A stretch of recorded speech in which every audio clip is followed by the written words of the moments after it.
She ended the pregnancy rumor with a single sentence, then delivered a truth that landed even harder.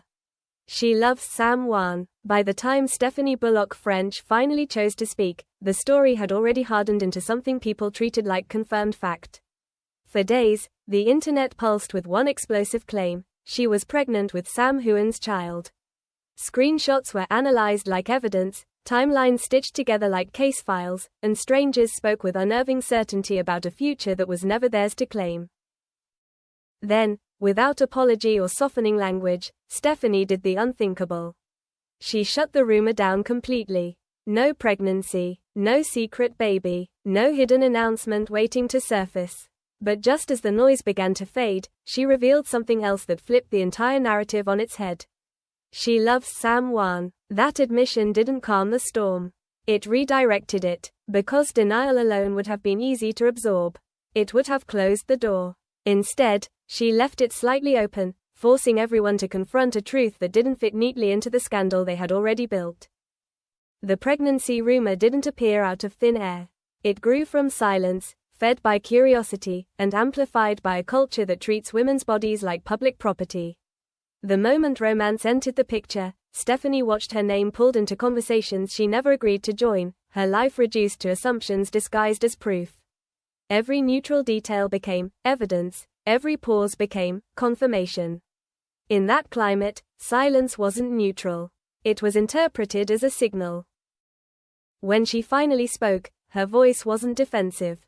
It was steady, clear, almost weary. She made it unmistakable that the pregnancy story was pure invention, a fantasy repeated so often it began to feel real to the people spreading it. But her confirmation of love came without performance. She didn't dress it up or explain it away. She simply claimed it as part of her reality, something that exists whether the public approves or not. That's where the discomfort set in. Love without spectacle is harder to control. It can't be shaped into a tidy storyline with a beginning, middle, and dramatic end. Stephanie offered no dates, no plans, no promises. She didn't cast herself as a future wife or mother. She refused to become a character in someone else's script.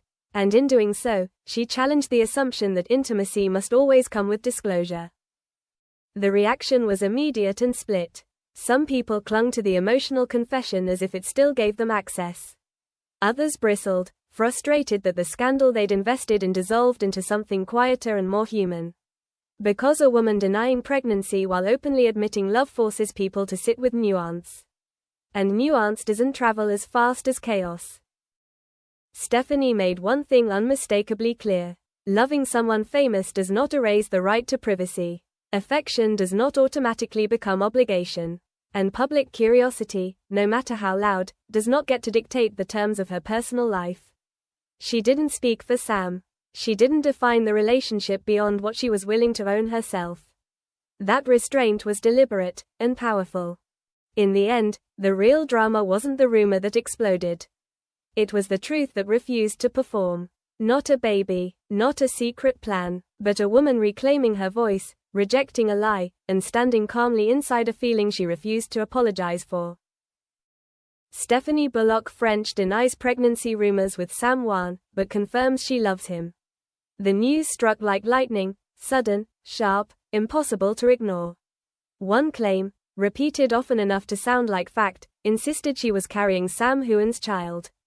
It spread through silence, screenshots, and the kind of certainty only strangers seem to possess.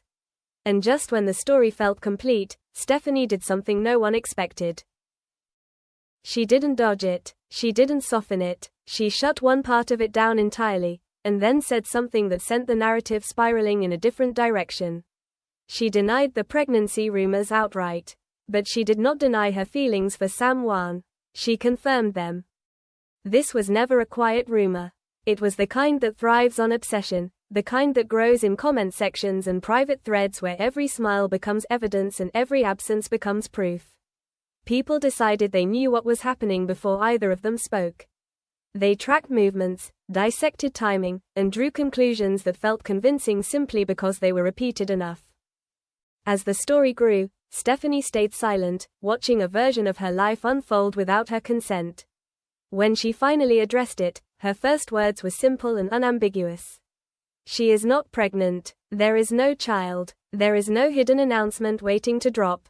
That chapter, she said, was written entirely by people who confused speculation with truth. Then she added the part no one was prepared for.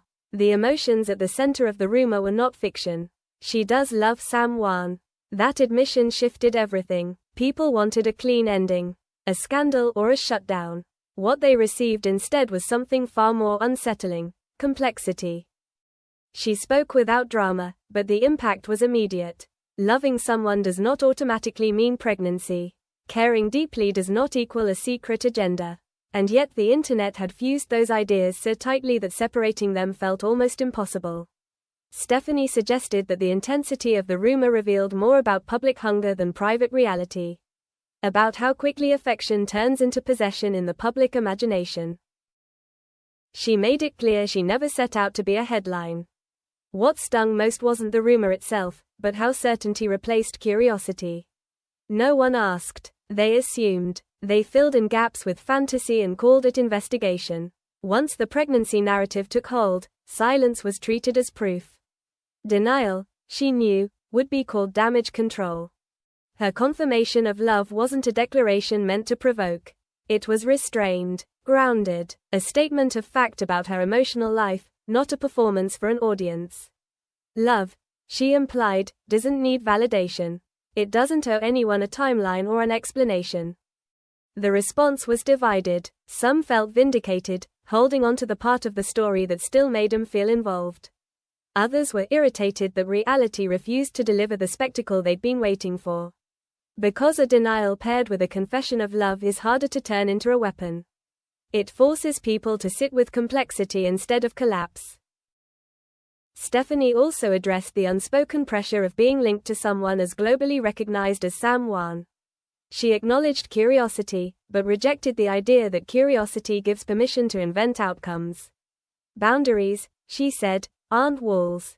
They're necessities. Loving someone in the public eye requires protection, not secrecy born of shame, but privacy born of self-respect. She didn't speak for Sam. She didn't narrate his life. She refused to turn her feelings into a shared spectacle. In doing so, she reclaimed control over a story that had been running without her for far too long.